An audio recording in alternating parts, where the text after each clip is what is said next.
Now, greetings, ma'am. I'm Ansak Salar Consuelo, and I will discuss my NAB exam.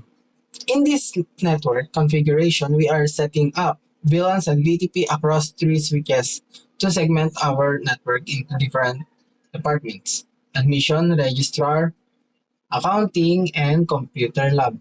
First, on switch 0, it as the VTP server, where all VLAN information is created and distributed to the other switches. We define four VLANs: VLAN 10 for admission, VLAN 20 for registrar, VLAN 30 for accounting, VLAN 40 for computer lab. Uh,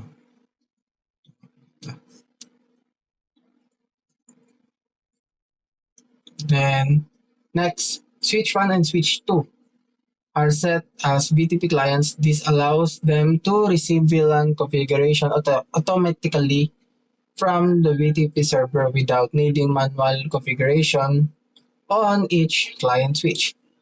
To enable communication between the switches, we configure trunk links on the port connecting the switches.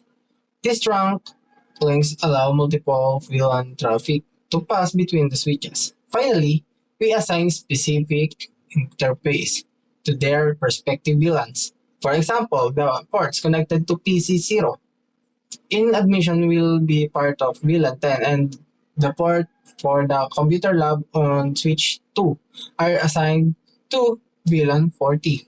This setup ensures a more secure and organized network by keeping traffic from different departments isolated while allowing centralized management through BTP. And that's all. Thank you, ma'am.